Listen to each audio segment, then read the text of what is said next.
पीछे जमीन जो कि अपने रूम में बैठकर कल्टीवेशन प्रैक्टिस कर रहा था, उसे भी महसूस हो जाता है कि बाहर की तरफ मास्टर यालो मौजूद है जो कि काफी ज्यादा कमजोरी की हालत में थे।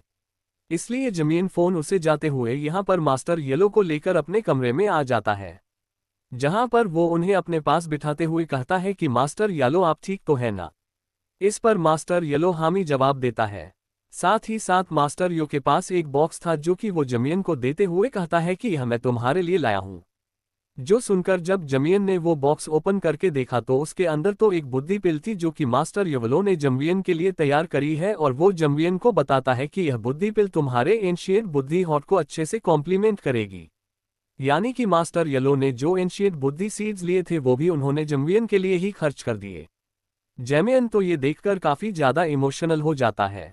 दूसरी तरफ मास्टर यो जैमिन को बता रहे थे कि बुद्धि हॉट और इस बुद्धि बिल का इस्तेमाल करते हुए तुम्हारे चांसेस बंशन लेवल में प्रमोट होने के और भी ज्यादा इंक्रीज हो जाएंगे।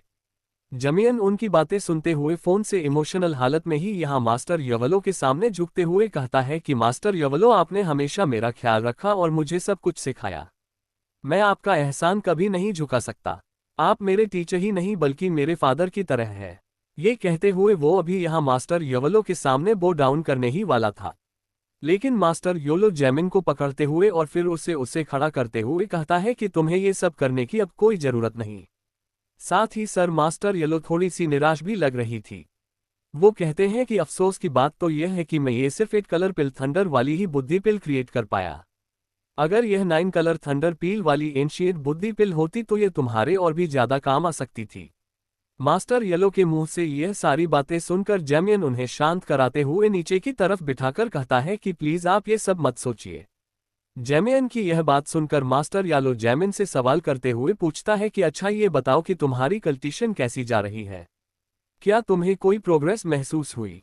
जिस पर जमवीन अफसोस के साथ जवाब देते हुए कहता है कि मुझे लगा था कि जैसे मैंने पहले अपने लेवल्स को ब्रेक थ्रू किया है, इस बार भी बिल्कुल वैसा ही होगा, लेकिन इस बार सब अलग है। चाहे मैं जितना ही अपनी माइंड को शांत क्यों ना कर लूं और अपनी फिजिकल बॉडी को कितनी ही एनर्जी प्रोवाइड क्यों ना कर लूं, लेकिन फिर भी मैं उस लिमिट को टच ही नहीं कर पा रहा जहां से मैं उस बैरियर को तोड़ सकूं। सैमियन के मुंह से यह सारी बातें सुनकर मास्टर गलो उसे दिलासा देते हुए कहते हैं कि तुम अच्छे से जानते हो कि मैंने भी काफी लंबे अरसे बाद ही इस बैरियर को तोड़ा था और बासिंग लेवल में प्रमोट हुआ, जबकि तुम तो अभी जवान हो। अगर तुम अभी के लिए फेल भी हो जाते हो तो फिक्र मत करना, क्योंकि तुम्हारी जिंदगी अभी काफी लंबी है। आने वाले फ्यूचर में तुम्हें और भी कई सारे मौके मिलेंगे जिसमें यकीनन तुम इस बैरियर को पार करते हुए ब्रेक थ्रू कर लोगे। मगर दूसरी तरफ जमिया उनकी यह बातें सुनकर जवाब देते हुए कहता है कि अगर मुझे प्यूरिफाइंग डेमोनिक लोड्स फिल्म को हासिल करना है तो मुझे हर हाल में इस बैरियर को तोड़कर बंशिंग लेवल में प्रमोट होना ही होगा। इसके बाद नेक्स्ट सीन में हम देखते हैं जहां जमियन क्लोज डोर कल्टीवेशन के लिए जाने वाला था। वो जाने से पहले मास्टर येलो क्वीन मेडूस और पॉइजन गर्ल से कहता है कि अब याना लाइन्स और स्टार फाइलिंग पवेलियन की जिम्मेदारी आप लोगों के हाथों में है। जिस पर मास्टर योलो जयन को जवाब देते हुए कहता है कि तुम उसकी फिक्र मत करो, बस तुम सिर्फ अपनी कल्टीवेशन पर ध्यान दो। वैसे भी मेरा साथ देने के लिए मिस किलन पॉइजन गर्ल और क्वीन मेडुसा है ना, जो कि कोई आम औरतें नहीं बल्कि काफी ज्यादा ताकतवर है। जो सब सुनकर तो जमीन भी खुश हो जाता है, मगर जाने से पहले अचानक उसको याद आया और वो यहाँ पर हफिंग की सोल की शीशी बाहर की तरफ निकालते हुए मास्टर येलो को बोलते हुए कहता है, मास्टर येलो इस शीशी के अंदर हफिंग की सोल मौजूद है। मैं चाहता हूं कि आप हर हाल में उससे अपना बदला ले। यहाँ पर हनफिंग की सोल के बारे में सुनकर तो मास्टर लोग भी एक लंबी सांस लेते हुए वो शीशे अपने पास रख लेते हैं। इसके बाद जामियान यहाँ पर इन सब लोगों को अलविदा करते हुए क्लोज डोर कल्टीवेशन के लिए वहां से जाने लगा, जहां पर रास्ते में जाते हुए वो अपने मन में कह रहा था कि अभी भी मेरे फादर यहाँ पर हॉल ऑफ सोल के कैद में है।